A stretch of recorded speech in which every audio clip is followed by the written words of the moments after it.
책을 통해 인생을 배운다. 책배우입니다. 오늘은 간헐적 몰입이라는 책을 들고 왔습니다. 여러분 혹시 호흡을 할 때 날숨만 하실 수 있으신가요? 그럴 수 있는 사람도 생명체도 없을 겁니다. 자, 근육은 수축과 이완으로 나눠져 있고 플러스는 마이너스와 짝을 이루고 있죠. 또 무엇이 있을까요? 야구공을 빠른 속도로 던지려면 앞으로만 던지는 것보다 뒤로 당겼다가 던지는 게 더 효율적이라는 걸 모두 다 아실 겁니다. 지금까지 말씀드린 건 모두가 짝이 있다는 사실을 설명드리기 위해서 말씀드렸는데요. 제가 여태까지 자기계발서를 읽어드려서인지 모르겠지만 저도 무언가를 이루고자 한다면 아침 일찍 일어나서 저녁 늦게까지 일하는 모습을 항상 상상하고 했는데요. 이러한 모습은 호흡으로 치자면 날숨만 하고 있는 꼴이 됩니다. 그렇게 되면 흔히 말하는 번아웃이 생깁니다. 그래서 저자는 그에 걸맞는 휴식이 중요하다고 했는데요. 제가 얼마 전에 빌 게이츠 다큐멘터리를 봤어요.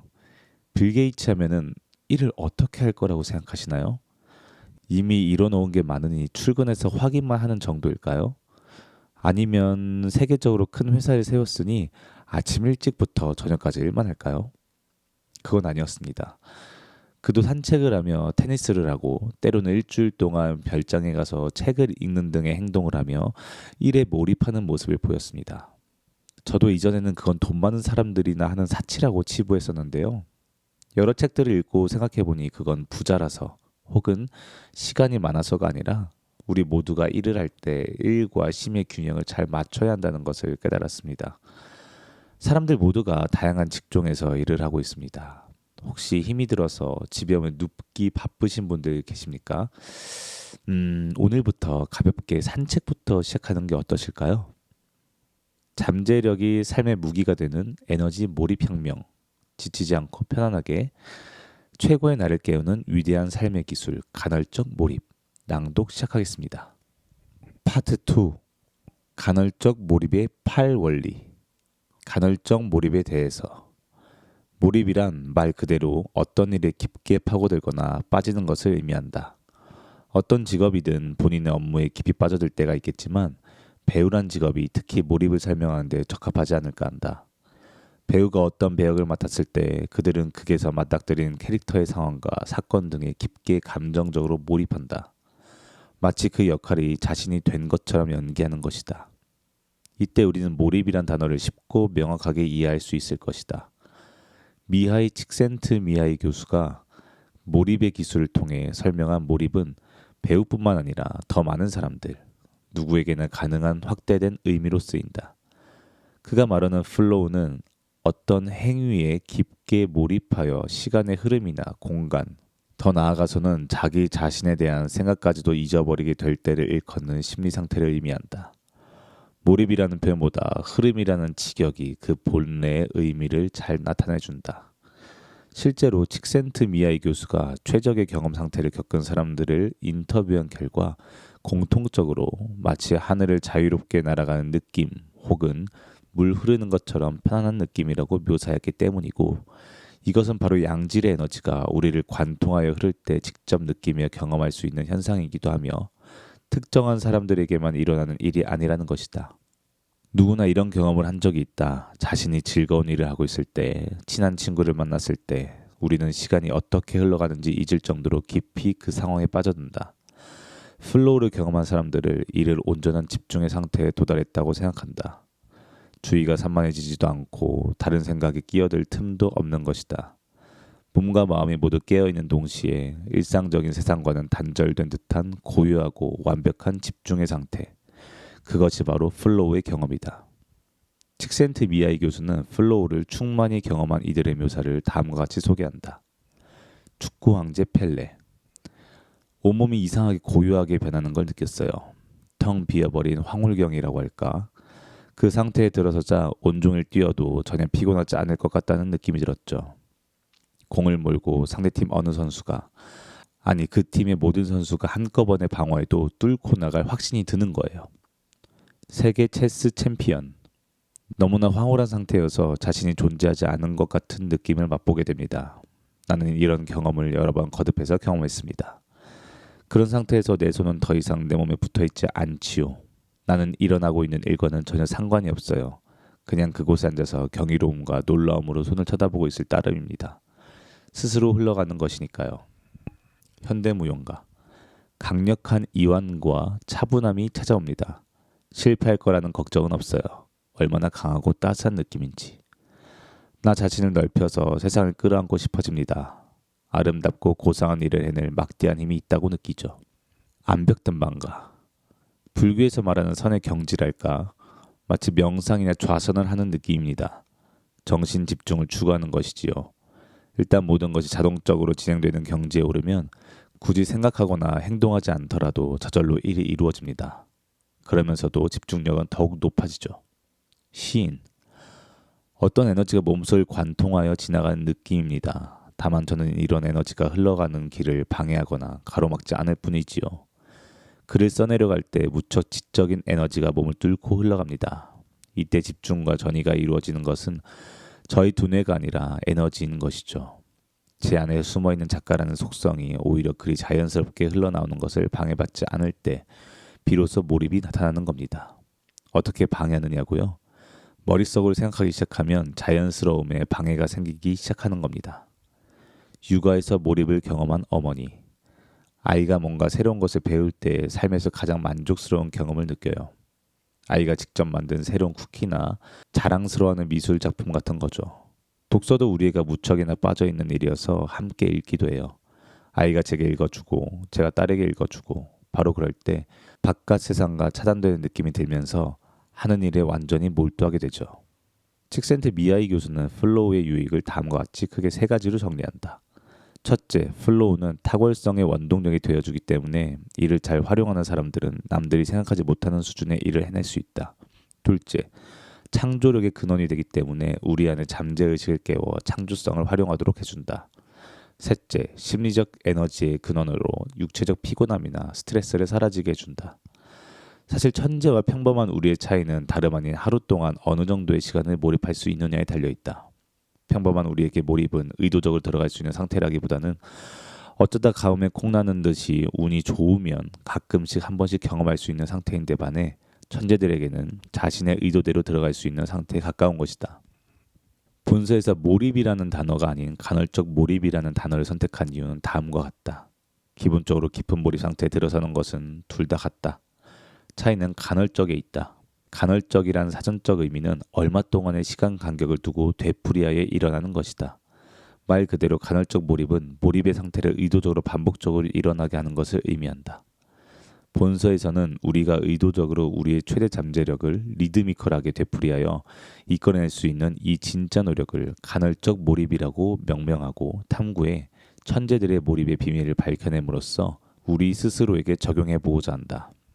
보통 몰입이라는 단어는 푹 빠져든다라는 뉘앙스는 충분히 전달되는 데 반해 진정한 몰입을 위해서 꼭 필요한 비몰입의 시간, 즉 무질서한 시간, 게으름의 시간, 빈둥거리는 시간, 휴식과 같은 충분한 이완과 여백의 시간들에 관한 중요성이 간과되는 측면이 있다. 사실 무엇이든 주어진 계획을 열심히 잘 지키는 것, 성실한 것을 미덕으로 삼아온 우리에게 휴식이란 어쩐지 죄책감마저 느끼게 하는 불편한 영역이 된 것 같다. 아무것도 하지 않으면 어쩐지 불안한 우리에게 온전한 휴식이란 과연 가능한 것일까? 소파에 누워 스마트폰이나 TV를 보는 것이 보통의 직장인들이 가지는 휴식이겠지만 이는 진정한 휴식이 아니다. 스마트폰은 인간의 뇌를 끊임없이 깨어있게 만든다. 스마트폰과 컴퓨터는 진정한 쉼을 가질 수 없게 만들 뿐더러 오히려 진정한 몰입을 경험할 수 없도록 방해하고 있다. 이러한 이유에서 우리가 처한 상황 가운데 일과 휴식, 몰입과 비몰입의 역동적 균형의 중요성을 강조하기 위해 간헐적 몰입이라는 단어를 선택했다. 간헐적 몰입은 다음과 같은 세 가지 의미를 내포하고 있다.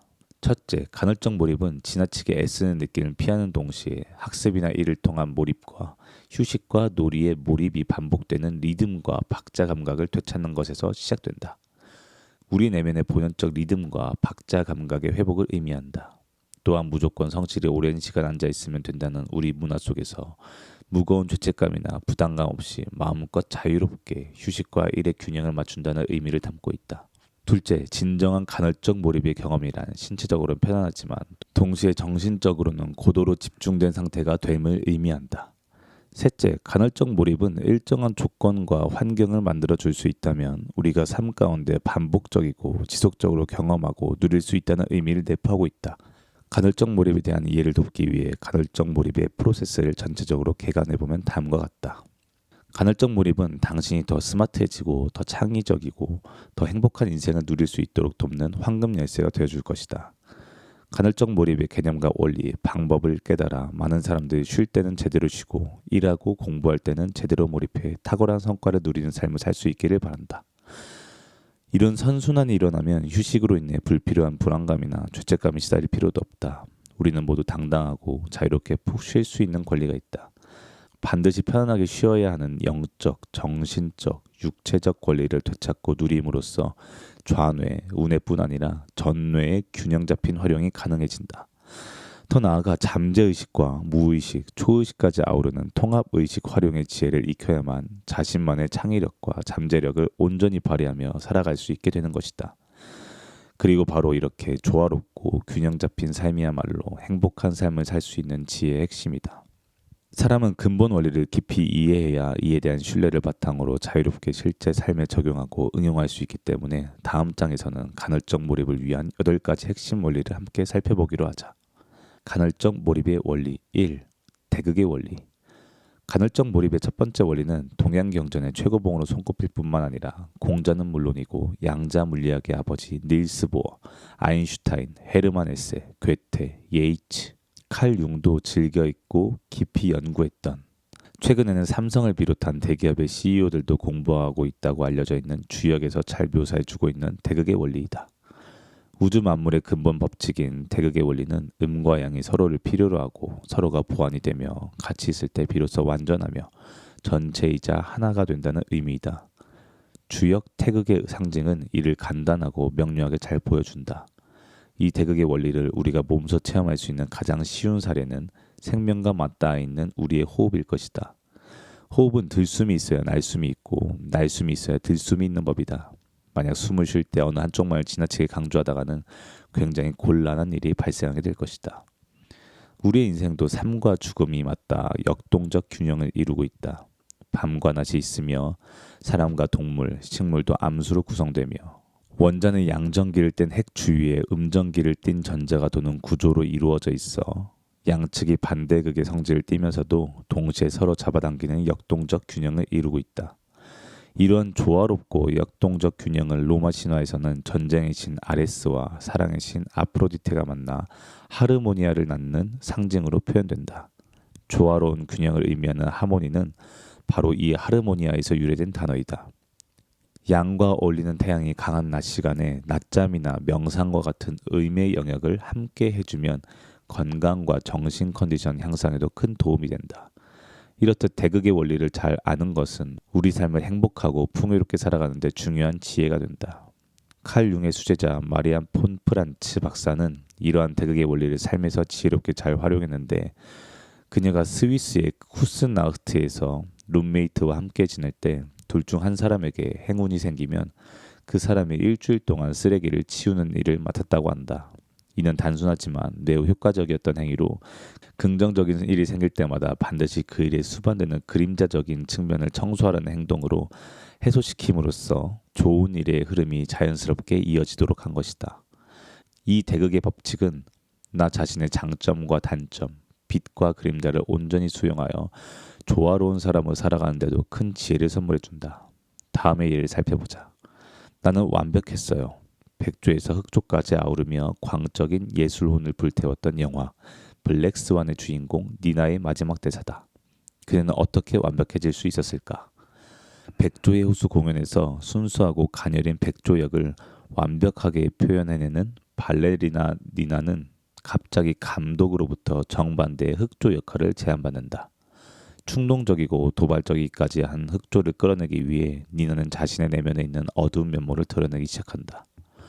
영화 블랙스완은 예술가의 심리와 인간 내면의 빛과 그림자라는 대극성을 잘 보여주는 명작이다.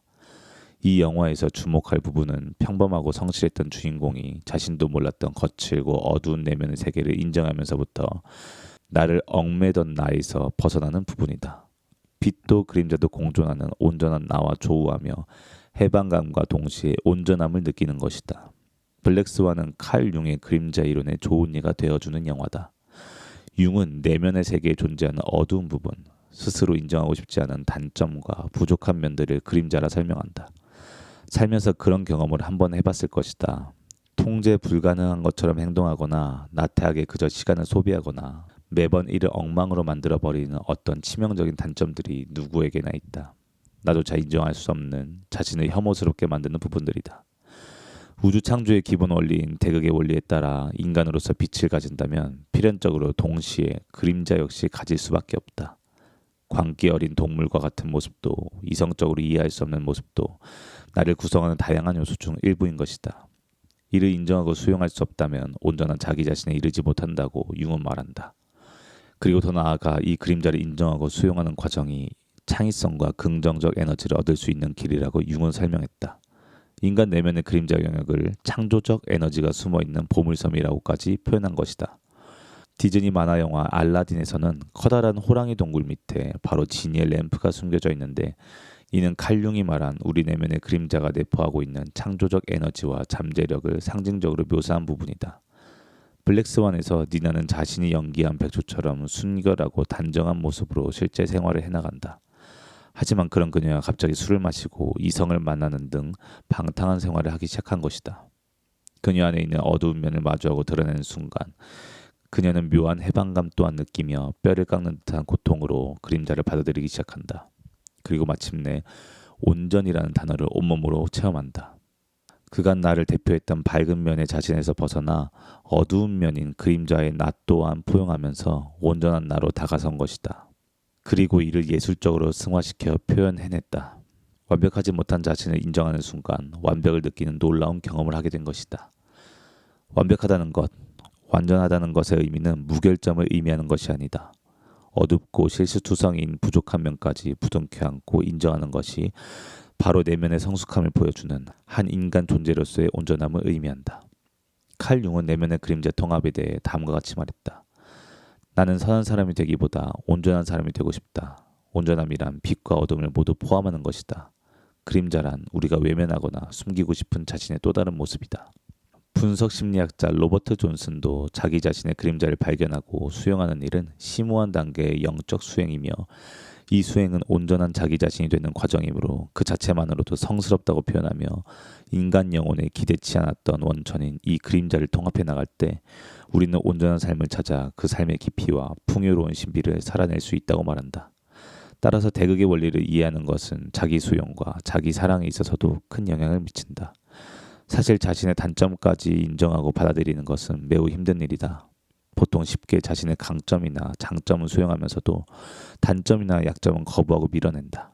하지만 이렇게 한쪽만을 지나치게 강조할 때 다른 한쪽은 그림자 속으로 들어가 같이 자라나게 된다. 대극의 원리에 따라 우리의 단점이나 약점들은 그림자 속으로 숨게 되고 어느덧 부지불식간에 자라나 삶의 어느 순간에 갑작스럽게 우리 자신을 덮치게 된다. 그 결과 우리는 영문도 모른 채 더 큰 상처와 아픔을 겪게 되는 경우를 마주하게 되는 것이다. 따라서 이 대극의 비밀을 아는 것만으로도 우리 삶에 예견된 어려움을 지혜롭게 피하는 데 큰 도움이 될 수 있을 것이다. 우리는 대극의 원리를 따라 우주와 인생의 음과 양을 빛과 그림자가 있음을 인정하고 이를 활용할 수 있어야 한다. 어느 한쪽도 밀어내지 않고 좋다, 나쁘다의 판단 없이 있는 그대로의 나, 장점과 단점, 좋은 점과 싫은 점을 조건 없이 수용해 나가는 자세가 필요하다. 일상에서 일과 휴식, 유의와 무의의 조화로운 균형을 추구해 나갈 때 온전한 몰입감을 느끼게 된다. 이때 바로 내면의 가능성과 창의성을 온전히 펼치며 살아갈 수 있는 가능성이 열린다. 대극의 원리를 바탕으로 간헐적 몰입의 기초를 튼튼히 세울 수 있게 되는 것이다. 간헐적 몰입의 원리 2. 의식 대 무의식 대 초의식의 원리. 영화 인셉션은 주인공인 산업 스파이 도미닉 코브가 꿈속으로 들어가 타인의 생각과 기억을 조작하는 일을 그린다. 코브에게 꿈에 침입을 당한 사람은 본인의 의지가 아닌 누군가에 의해 만들어진 의도대로 행동하게 된다. 이렇게 주인공은 누군가의 무의식에 침투해 정보를 빼오거나 경영 판단을 흐리게 만들어 자신의 이익에 부합하게 만드는 것이다. 기억과 선택에 있어 무의식의 영향력이 어마어마하다는 것을 상징적으로 잘 보여주는 영화라고 할 수 있다. 우리는 살면서 다양한 선택들 앞에 서게 된다. 살면서 매일 하게 되는 일상적이고 사소한 선택부터 배우자를 만나거나 직장을 선택하는 등 중대한 결정들도 있다. 보통 본인은 심사숙고 끝에 결정을 내린다고 착각하지만 영화에서처럼 수많은 선택들은 미처 의식하지도 못하는 사이에 무의식적으로 결정되고 만다. 현대 정신분석학의 창시자인 지그문트 프로이트의 무의식에 대한 설명은 이를 잘 뒷받침한다. 나는 어떤 결정을 내릴 때 그 결과가 가져올 장단점을 꼼꼼하게 살핀다. 그러나 정작 중요한 문제에 대해서는 내 마음 어딘가에 자리한 무의식이 결정을 내린다. 그는 우리 마음의 대부분은 의식의 표면 아래에 위치한 무의식 영역에 속해 있으며 이 무의식이 정신세계의 대부분을 차지하고 인간의 행동을 지배하고 행동 방향을 결정한다고 말했다. 그러니 영화 인셉션에서처럼 누군가의 무의식을 조정하는 일이 영 허무맹랑한 소리는 아니라는 의미다. 무의식 마케팅이라는 용어가 존재할 정도로 사실 현대의 많은 마케팅 기법들은 인간의 무의식적인 특성들을 과학적으로 분석해 활용하고 있다. 다시 프로이트로 돌아가 보자. 인간의 심리 구조를 빙산을 비유해 설명한 그의 이론은 아주 유명하다. 프로이트는 빙산의 물 위로 드러나는 부분을 의식, 물에 잠긴 부분은 무의식으로 설명한다. 그는 우리가 의식하고 있는 부분은 사실 수면 위로 드러나 있는 아주 작은 부분에 불과하고 자각할 수 있는 인식 범위의 밖에 존재하는 무의식은 물 밑에 잠겨있는 빙산의 거대한 부분처럼 의식보다 훨씬 크다고 말했다. 분석 심리학의 창시자인 칼 융 역시 무의식에 관해 다음과 같이 말했다. 무의식을 의식화하지 않으면 무의식이 우리 삶의 방향을 결정하게 되는데 우리는 바로 이런 것을 두고 운명이라고 부른다. 인간이 자신도 모르게 무의식적으로 프로그래밍 된 채 마치 꼭두각시 인형처럼 살아가지 않으려면 자신의 무의식을 의식화해 나가는 노력을 기울여야 하는 것이다. 하버드 대학교 의대 교수로 근대 심리학을 창시한 윌리엄 제임스도 무의식에 관해 다음과 같이 말했다. 인간의 무의식 속에는 세계를 움직이는 힘이 있다. 위 세 사람의 이야기를 한마디로 정리하면 무의식은 우리의 삶에 크나큰 영향력을 끼친다고 말할 수 있다. 무의식은 전문가에 따라서는 잠재의식이라고 부르기도 하는데 무의식이라는 개념의 폭이 워낙 방대하기 때문에 분야와 전문가 또 학파에 따라 각각의 정의와 이해가 달라서 아직까지 학계에서조차 통합된 이론이나 개념으로 정리되어 있지 않은 실정이다. 하지만 현대에도 이 미지의 분야에 대한 연구는 활발히 진행되고 있는데 하버드 경영대학원의 교수이자 무의식 마케팅의 선구주자인 제럴드 잘트만은 다음과 같이 말했다. 인간의 인식 중 무의식이 차지하는 비중이 95%이며 의식은 단 5%에 불과하다. 버지니아 대학교의 심리학 교수인 티모시 윌슨 역시 잘트만 교수와 같은 의견을 펼친다. 몇 초마다 사람이 받아들이는 정보는 1100만 바이트, 그중 의식이 처리할 수 있는 용량은 대략 0.000004%인 40바이트 수준이다.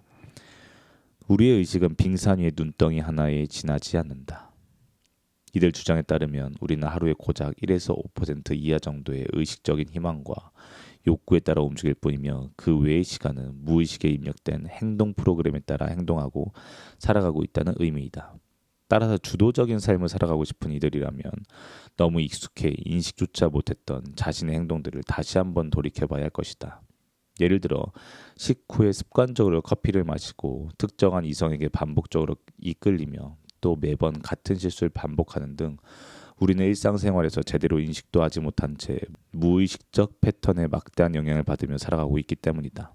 하지만 이러한 무의식을 의식화할 수 있다면, 즉 자신의 무의식 패턴을 인식할 수 있게 된다면 어떨까? 사실 수면 아래 거대한 빙산과 같은 방대하고 불가이한 무의식을 모두 의식화한다는 것은 불가능하겠지만 그래도 우리가 할 수 있는 한 의식해서 자신을 성찰할 수 있다면 꼭두각시와 같은 운명을 지닌 삶이 아닌 자신이 진정 원하는 삶으로 조금씩 다가설 수 있을 것이다. 세계적인 베스트셀러 끝나지 않은 여행의 저자이자 저명한 정신과 전문의인 M. 스캇 팩의 다음 이야기를 유념해서 들어야 할 필요가 있다. 우리는 언제나 우리가 믿고 있는 자신보다 모자라거나 넘치는 능력을 갖고 있다. 그러나 무의식은 우리의 참모습을 알고 있다. 여러분이 자기 자신을 오랫동안 열심히 이해하려고 하면 자신이 거의 알지 못하는 마음의 큰 공간에 무의식적인 부분이 상상할 수 없는 보물창고를 지니고 있음을 발견하게 될 것이다. 문제는 모든 것에 대한 우리의 무의식이 의식보다도 더 큰 지혜를 지니고 있다는 것이다. 이처럼 내가 미처 알아채지 못하고 있지만 내 삶에 막대한 영향을 미치고 있는 무의식에 대한 특징을 이해한다면 우리 삶에 매우 유용할 것이다. 여러 학자와 전문가의 이야기를 종합해서 정리해보면 무의식은 다음 12가지 특징을 가지고 있다.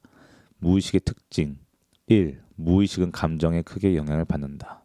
2. 무의식은 생생한 심상, 즉 이미지에 큰 영향을 받는다.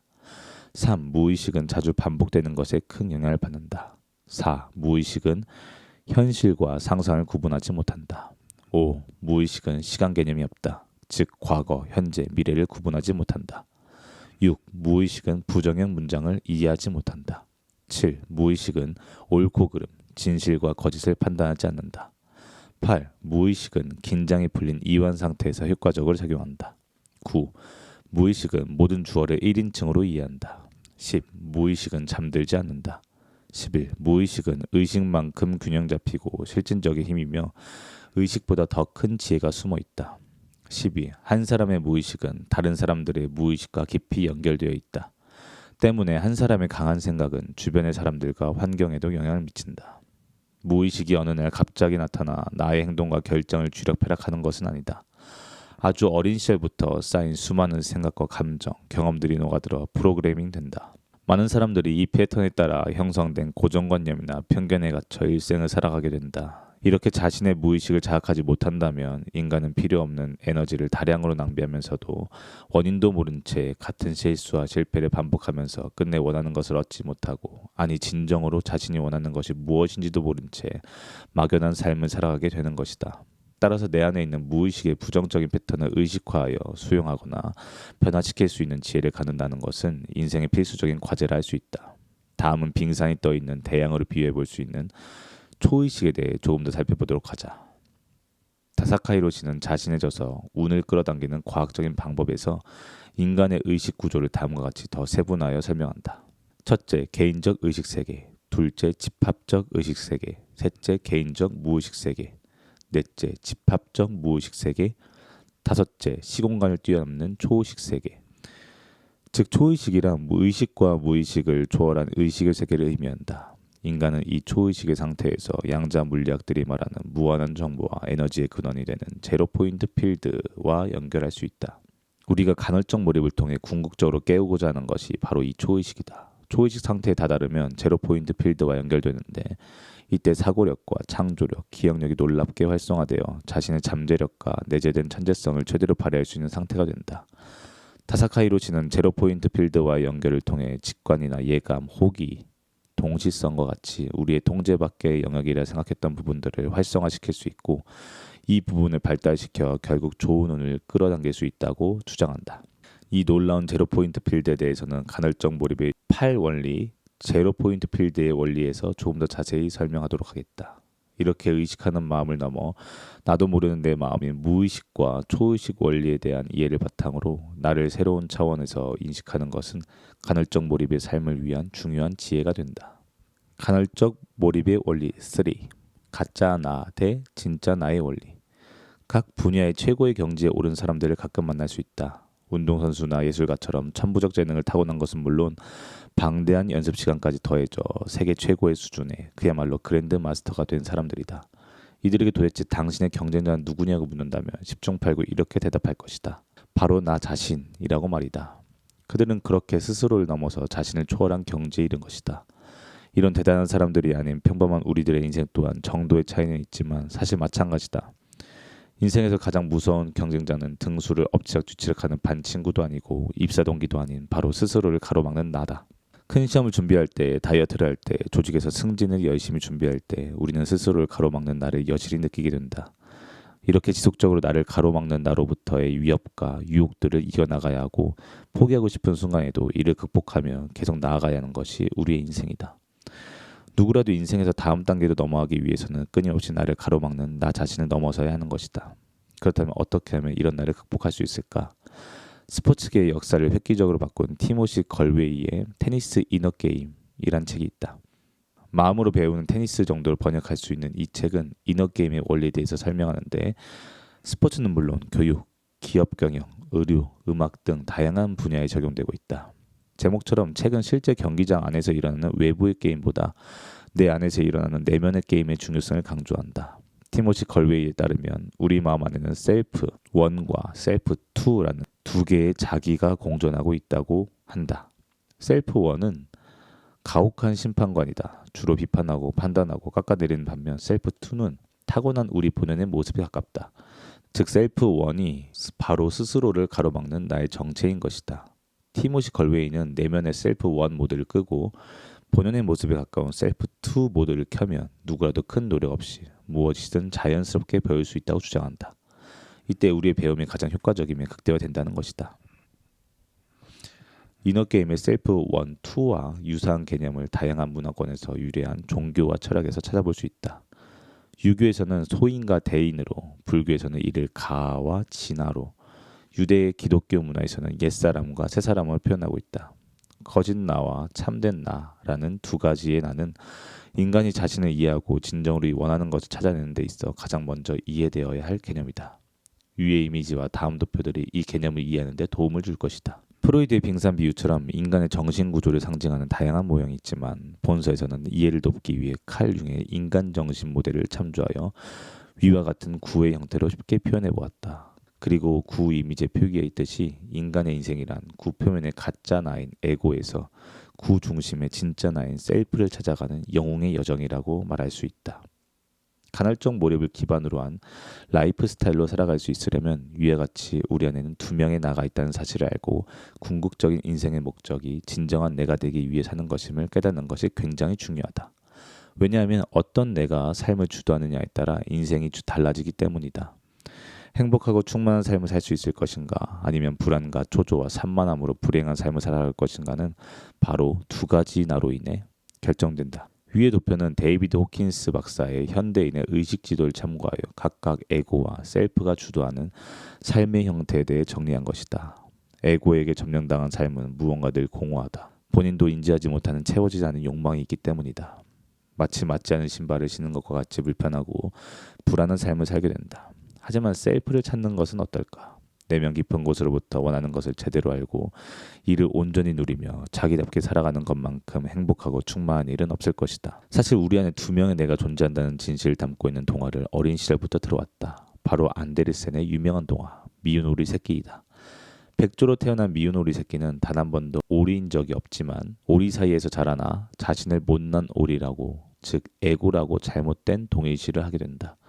미운 오리 새끼는 백조라는 진정한 자신의 정체성을 잊은 채 주변의 인정을 갈구하며 예쁜 오리가 되기 위해 헛된 노력을 하다가 갖은 고난을 겪는다. 그러다가 혹독한 겨울까지 지내고 간신히 살아남아 성체 백조가 되어 물에 비친 자신의 모습이 백조임을 즉 셀프임을 인식한 후에야 진정한 자신인 백조로 날아오르게 된다.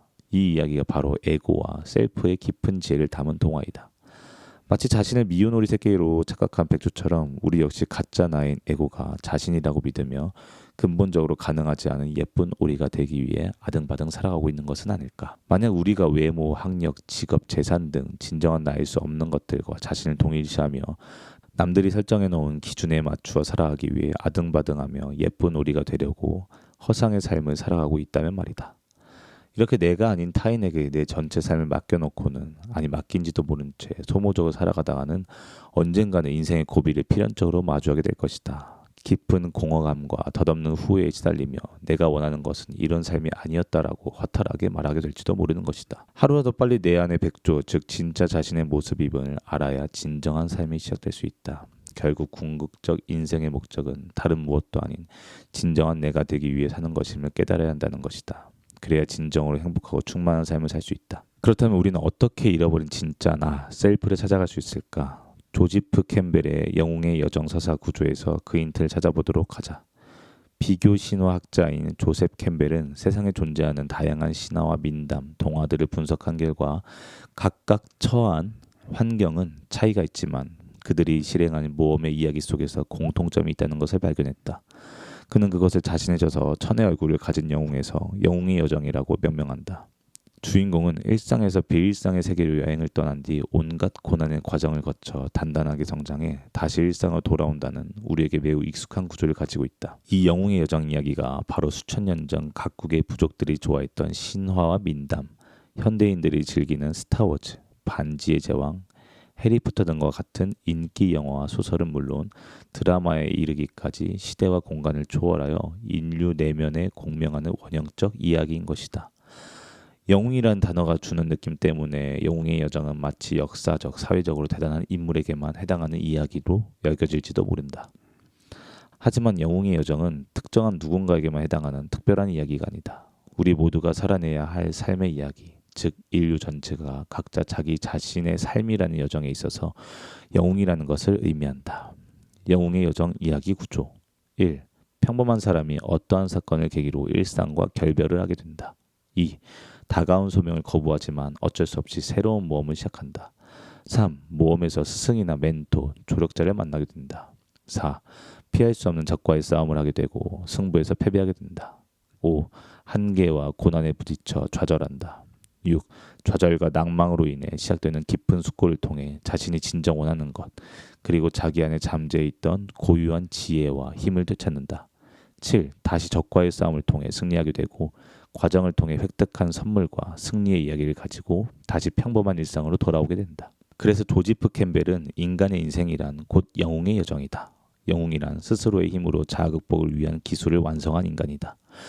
영웅이란 자신만의 길을 걸어가는 사람, 자신만의 블리스를 찾아 그 길을 따라 걷는 사람, 수많은 사람이 세상의 거대 흐름에 휩쓸려 무엇을 위해 태어났는지조차 가늠하지 않고 급류에 휩쓸려 갈 때 그 흐름에 대항하여 태어난 고유 의미를 찾아 남들이 가지 않은 길을 가는 사람이야말로 진정한 영웅이라고 한다. 영웅적인 모험의 여행지는 바로 당신 자신이며 당신 자신을 발견하는 것이다 라는 말로 인간의 삶을 설명했다. 결국 영웅의 여정 서사 구조는 인생에서 진정한 나를 찾아가는 여정과 다름없다. 편안한 일상에서 낯설고 어색한 전혀 다른 비일상으로 나아갈 때 우리는 성장할 수 있다. 안주하지 않고 끊임없이 도전하며 자신을 초월해 나가야 하는 우리의 인생이 바로 영웅의 여정인 것이다. 그리고 이것은 결코 쉬운 일은 아니기에 다름 아닌 영웅의 여정이라고 일컫는 것이다. 무의식적으로 자신과 동일시해온 에고의 존재를 알아차리고 이를 극복해 나아갈 때야 비로소 셀프에 다다를 수 있는 험난하면서도 흥미진진한 모험이자 여정이 시작되는 것이다.